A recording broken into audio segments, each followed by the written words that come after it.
दोस्तों महत्वपूर्ण जानकारी आपके साथ साझा की जाएगी ministry of labour and employment की तरफ से।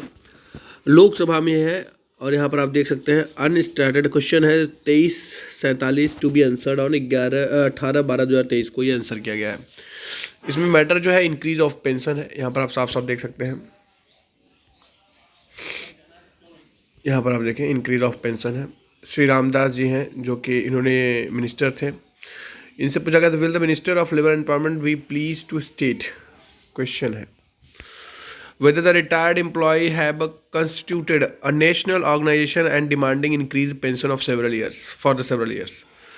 If so, यहाँ पर कहने का मतलब, यहाँ पर मैं हिंदी व्यूअर्स को बता दूं कि अगर जो रिटायर्ड एम्प्लॉय हैं नेशनल ऑर्गेनाइजेशन के, वो क्या पेंशन इंक्रीज करने का डिमांड कर रहे हैं कई सालों से। इफ़ अगर ऐसा है, the pension currently being given to shared retired employees and the total number of said pension across the country, whether the demand of such retired employee is under the consideration with the government, and if so, therefore जो retired हो चुके हैं अगर उनको consider किया जा रहा है या इंक्रीज ऑफ पेंशन के बारे में बात की गई माफ़ी चाहूँगा तो डिमांड है, तो उसके ऊपर अगर सरकार सोच रही है तो उसका आंसर दें। यहाँ पर साफ साफ इनका कहना है ministry of labour and employment के श्री रामेश्वर तेली जी कहते हैं कि पहला और आखिरी वाले क्वेश्चन का इन्होंने आंसर दिया है। Representation have been received from the various stakeholders including pensioners associations to increase the minimum pension under the employee pension EPS fund. मतलब यहाँ पर इस पैराग्राफ से आप समझ लीजिए कि कई जो हैं ऑर्गेनाइजेशंस हैं जिनके जरिए ये इनको मिला हुआ है। ये साफ साफ कहते हैं कि कई लोगों का मतलब कई ऑर्गेनाइजेशन हो गया, पेंशनर्स एसोसिएशंस हो गया, और वो लोग जो है उनका मांग जो है मिनिमम पेंशन बढ़ाने के लिए उसका जो है इनको वो मिला हुआ है, यानी डिटेल मिला हुआ है। आप कह सकते हो कि स्टेक होल्डर्स के मतलब उन्होंने रिप्रेजेंटेशन जो है उसका रिसीव किया है। The EPS 95 is defined contribution defined benefit social security scheme. The cost of employee pension fund is made up of one contribution by the employer 8.33% of wages, contribution of central government through the budgetary support 1.16% of the wages up to the amount of 15,000 per month. All benefits under the schemes are paid out. Such accumulations, the fund is valued annually as a mandate under the paragraph 32 of EPS 95, and as per the evaluation of the fund on 31/3/2019 there is an actuarial deficit. तो यहाँ पर इनका कहने का मतलब ये है कि ये जो इन्होंने सबसे पहले यहाँ पर इस पैराग्राफ में सिर्फ और सिर्फ पॉलिसी बता दी है जो जिसके अंतर्गत EPS 95 स्कीम आता है, किस तरह का कितने का लिमिट है, कितना सरकार का कंट्रीब्यूशन है, कितना एम्प्लॉयर का कंट्रीब्यूशन होता है, और उसके साथ साथ यहाँ पर ये पैराग्राफ के बारे में बताया गया कि जो पैराग्राफ 32 है उसके तहत ये है EPS 95 के बारे में कहा गया है। इसमें साफ साफ एक बात कहते हैं कि डिफाइंड कंट्रीब्यूशन, जितना कंट्रीब्यूशन है उसके हिसाब से बेनिफिट है, ऐसा कहना है उनका।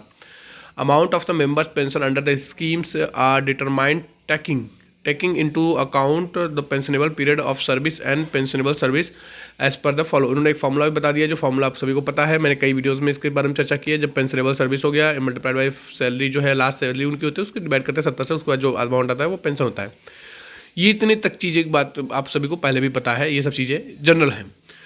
कई लोकसभा के कई जिसमें जो लोकसभा में कई क्वेश्चंस में इसका आंसर दिया जा चुका है। However the government for the first time in the year, इन्होंने बताया 2014 में पहली बार प्रोवाइडेड द मिनिमम पेंशन 1,000 रुपये per month pensioners under the EPS 95 by providing the budgetary support. इन्होंने कहा कि पहली बार 2014 में बजटरी सपोर्ट देके EPS 95 अंतर्गत जो है पेंशनर्स को माफ़ी चाहूँगा 1,000 रुपये जो है पेंशन किया गया, which was additional of the budgetary support of 1.16 provided by the annually toward the EPS 95 employee fund organization। तो यहाँ पर कहने का मतलब इनका ये है कि ये एडिशनल सपोर्ट था, मतलब जो सरकार 1.16 देती है उसके बाद भी इसके बाद ये एडिशनल सपोर्ट किया गया था, बजटरी सपोर्ट किया गया था EPFO के जरिए EPS 95 पेंशनर्स के लिए, जिसको कि उसके बाद मिनिमम पेंशन जो है 1,000 रुपये कर दिया गया था। ये 2014 की बात इन्होंने साफ साफ कहा है यहाँ पर, ये आप सभी को पहले भी पता है।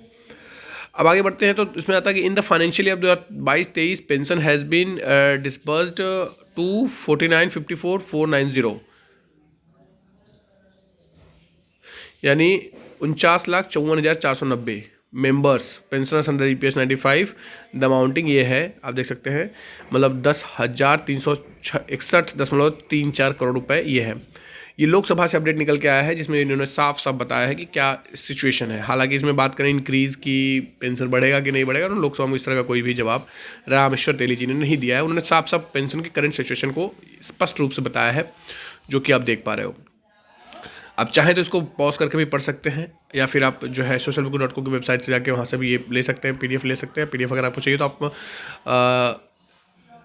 8826050045 ये व्हाट्सअप नंबर है, वहाँ से भी आप PDF ले सकते हैं। अगर आपको चाहिए तो आप वहाँ व्हाट्सअप कर सकते हैं और आपको ये PDF मिल जाएगा, पढ़ सकते हैं। लेकिन इसमें ये मोटी मोटा कहने का मतलब ये है कि ये एक लोकसभा में प्रश्न था जिसका आंसर जो है, उत्तर जो है वो दिया गया है रामेश्वर तेली जी के जरिए।